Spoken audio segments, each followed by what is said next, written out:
নমস্কার বন্ধুরা, হরিনিত্য কিচেনে তোমাদের সবাইকে স্বাগত। আজ আমি তোমাদের সাথে শেয়ার করব রাজস্থানের ফেমাস মিষ্টি ঘেবর, রাবড়ি ঘেবর। আর তোমরা এটা বাড়িতে খুব সহজে আর একদম ইজি বানানো, এটা খুব তাড়াতাড়ি বানিয়ে নিতে পারবে। এই রাখি পূর্ণিমায় তোমরা এটা খুব সহজে বাড়িতে বানিয়ে নিতে পারবে। সবার প্রথমে আমি রাবড়ি বানিয়ে নেব। তার জন্য এখানে নিয়েছি 1 লিটার দুধ। দুধটা এখানে জাল দিতে বসিয়ে দিয়েছি, একটু ঘন হতে দেব। ততক্ষণ আমি ঘেবরের জন্য ব্যাটার বানিয়ে নেব। তো এখানে আমি একটা কড়াইতে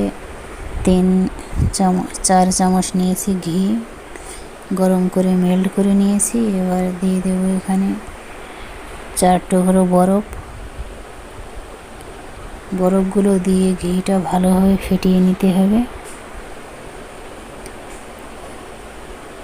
তো 3-4 মিনিট ফেটানোর পরে একদম সাদা আর ফ্লপি নরম একটা ক্রিমের মতো তৈরি হয়ে যাবে ঘিটা। তো এটা বারবার হাত দিয়ে ফেটাতে হবে, যাতে যতক্ষণ না পর্যন্ত ঘিটা সাদা হয়ে যাচ্ছে আর ক্রিম মতো হয়ে যাচ্ছে। তো এখন দেখুন এখানে ঘিটা ক্রিম মতো হয়ে গেছে, একদম সাদা হয়ে গেছে। তো এবার এখানে অ্যাড করব 1 কাপ ময়দা। আমি ময়দা নিয়েছি এখানে 1 কাপ। অল্প অল্প করে ময়দা দেব আর ঘির সাথে ভালো করে মিশিয়ে নেব।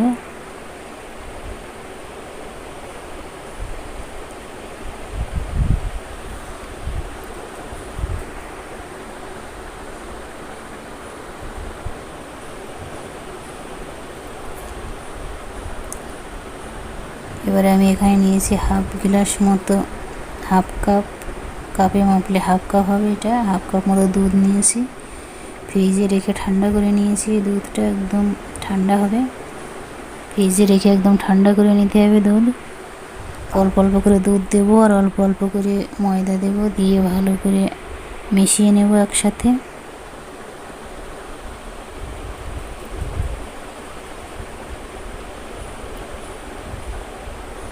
এবার নিয়েছি আমি জল নিয়েছি এখানে, এটাও আমি ফ্রিজে রেখে একদম ঠান্ডা করে নিয়েছি জলটা। তো অল্প অল্প করে জল দেব আর ভালো করে ব্যাটার বানিয়ে নেব। আস্তে আস্তে হাত দিয়ে ভালো করে ঘুরিয়ে ব্যাটার বানাতে হবে।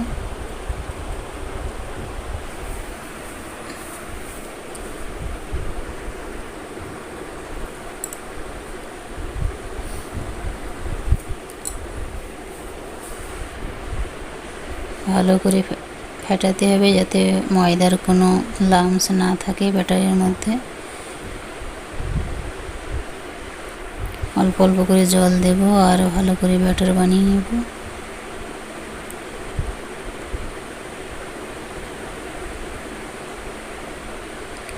আর 1 কাপ জল নিয়েছি আমি, এখানে 2 কাপ জল ইউজ করেছি। ভালো করে মিশিয়ে নেব। পাতলা ব্যাটার হবে এটা, ঘন হবে না। 2 কাপ জল 500 ml মতো আর হাফ কাপ দুধ আমি নিয়েছি এখানে মোট। তো ব্যাটারটা পাতলা হবে, ব্যাটারটা ঘন হবে না একদম। এবার আমি একটা বড় গামলায় তেল গরম করতে দিয়েছি। তেলটা একদম ভালোভাবে গরম হতে হবে। তারপরে 1 চামচ করে ব্যাটার তেলের মাঝখানে ছাড়তে হবে। তেলের মাঝখানে 1 চামচ করে ব্যাটার দেব। দেখুন এটা আস্তে আস্তে ঘেবরের শেপ নিয়ে নিচ্ছে। তো এইভাবে তেলের মাঝখানে 1 চামচ করে ব্যাটার দেব, 7-8 বার দেবো এরকম।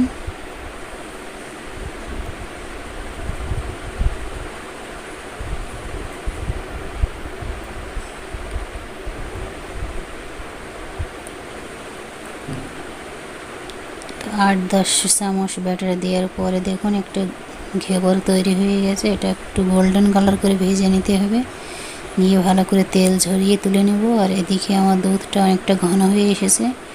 দুধের মধ্যে দিয়ে দেব হাফ কাপ চিনি আর দিয়ে দেব হাফ চামচ মতো এলাচ গুঁড়ো, দিয়ে ভালো করে মিশিয়ে আরও খানিকক্ষণ এটা জ্বালিয়ে ঘন করে নেব। আর ততক্ষণে আমি আর একটা ঘেবর বানিয়ে নেব। তেলটা ভালোভাবে গরম হয়ে গেলে আবার 1 চামচ করে ব্যাটার দিয়ে দেবো তেলের মাঝখানে। যে জায়গাটা ফাঁকা দেখা যাচ্ছে ওই ফাঁকা জায়গাটায় 1 চামচ করে ব্যাটার দিতে হবে।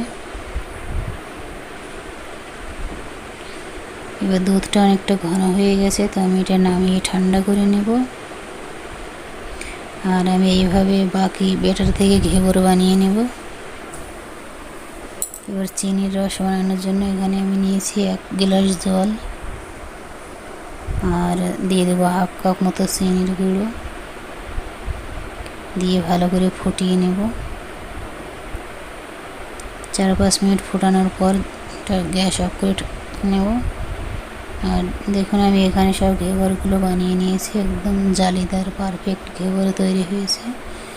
তো এবার আমি যে চিনির রসটা বানিয়েছিলাম, তোমরা এই চিনির রসে পুরো ঘেবরটা দিয়ে ডিপ করে নিতে পারো। আমি এখানে একটা থালায় রেখে চামচে করে 1 চামচ করে দিয়ে একটু ভিজিয়ে নেব।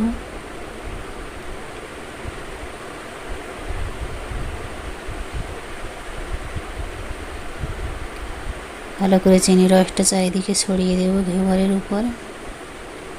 এবার একটা প্লেটে নিয়ে যে রাবড়িটা বানিয়েছিলাম সেই রাবড়িটা উপরে দিয়ে দেব। ভালো করে ঘেবরের উপরে চারিদিকে রাবড়িটা ছড়িয়ে দেব।